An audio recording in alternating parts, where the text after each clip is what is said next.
Hey, bonjour à tous et bienvenue dans ce tout nouvel épisode de Pagan Fact.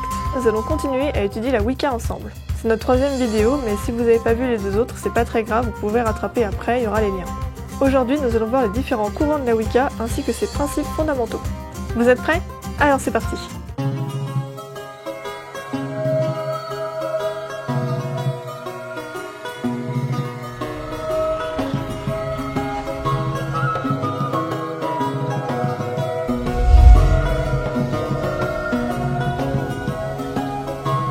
Nous l'avons vu, la Wicca est avant tout un état d'esprit, ou un mode de vie, une philosophie, ou pour certains même une religion, ou alors une spiritualité. C'est un choix de vie qui fait écho en nous grâce à ses valeurs. Un mouvement dans lequel on se reconnaît. Il y a beaucoup de Wiccans qui au départ se sont fait la même réflexion, en découvrant les fondements et les valeurs de cette croyance. Cette réflexion, c'est de se dire que c'est la chose dans laquelle on croit depuis toujours, mais sans avoir les mots pour l'exprimer. Et en fait, c'est la Wicca.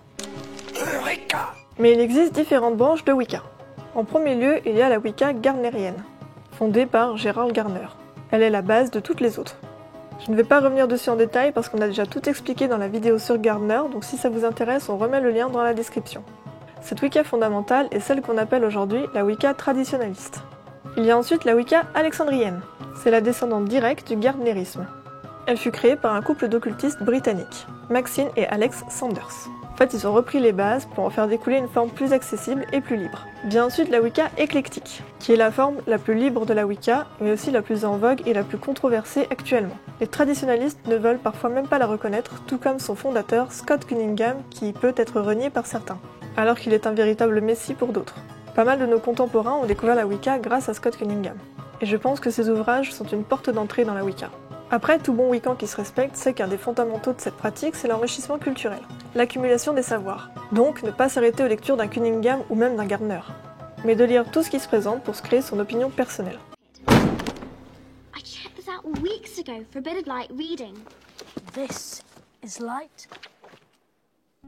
Ne pas se détacher trop de la tradition, mais quand même lire pour connaître les nouveaux points de vue. On va aussi mettre en description la vidéo sur Scott Cunningham et la Wicca éclectique si ça vous intéresse. Il existe également la Wicca dianique, qui, comme son nom l'indique, prône le culte de la déesse Diane. C'est une Wicca féministe où les hommes sont interdits la plupart du temps, surtout dans les covens. Il existe d'autres formes de Wicca qui sont moins connues et donc forcément moins reconnues également. Mais il existe en vérité autant de formes de Wicca que de Wiccans, étant donné que chacun pioche dans des courants différents, des lectures différentes et des auteurs différents pour se forger sa propre Wicca. Tous ces mouvements ne sont que des bases. Il existe également différentes formes de magie, bien qu'on puisse en pratiquer plusieurs à la fois. Il y a la magie blanche, celle que l'on utilise pour faire le bien.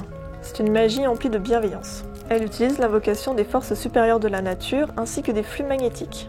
Il y a ensuite la magie verte, qui est la magie de la nature. Elle utilise les végétaux et rend hommage aux dons de la nature. C'est souvent une magie de guérison. Il y a ensuite la magie rose, celle de l'amour. Elle utilise la vibration des êtres vivants et la loi de la correspondance. Pour aller plus loin, il y a la magie rouge, celle qui utilise la pulsion sexuelle. Et pour finir, il y a la magie noire, celle du mal, qui a pour but de provoquer un acte nuisible envers quelqu'un. On y invoque démons et esprits malins. Mais n'oublions pas la loi du triple retour. Et comme le dit Frédéric Becbédé, c'est soi-même que l'on abîme le plus lorsque l'on fait souffrir quelqu'un. Dans la Wicca, nous retrouvons 13 principes, qui sont les suivants. Le respect des cycles naturels de la vie et de la nature, qui rythment nos rituels tout au long de l'année. Il s'agit de la roue annuelle avec les esbats et les sabbats, que nous vous présentons un par un tout au fil de l'année. Il n'en reste plus que 2 d'ailleurs, donc si vous voulez voir tous les autres, ils sont disponibles sur la chaîne. Il y a un sentiment fort de responsabilité envers la nature. La Wicca et l'écologie sont indissociables. Il faut apprendre à vivre en harmonie avec la nature. Il y a ensuite la croyance dans le surnaturel, les forces invisibles qui animent notre univers. Puis le respect de la polarité homme-femme, qu'on retrouve dans le soleil et la lune, le dieu et la déesse. C'est l'égalité des sexes, l'un ne peut exister sans l'autre. La reconnaissance de mondes multiples extérieurs et intérieurs à nous. Ce qu'on peut nommer le paranormal. Il ne faut négliger aucune dimension. Il n'y a pas d'autorité hiérarchique dans la Wicca, même si nous retrouvons des personnalités phares ou des enseignants, ou même si les cercles sont dirigés par une seule personne. Ils ne sont pas pour autant supérieurs aux autres membres de la Wicca. Les termes religion, magie et sagesse sont 3 termes qui désignent en fait la même chose, c'est-à-dire la philosophie païenne que nous pratiquons en tant que Wiccans. Même s'il est parfois difficile d'employer le mot religion face à certaines personnes parce que maintenant il est un petit peu trop connoté. Il est parfois vulgairement associé à fanatisme, extrémisme ou secte. C'est parfois mieux vu de parler de spiritualité, voire de croyances ésotériques avec certaines personnes. Il n'existe pas de rituel formel. Chaque adepte doit faire ses propres expériences. C'est en se forgeant son propre apprentissage qu'on crée son culte. L'évolution spirituelle et le développement personnel priment sur tout.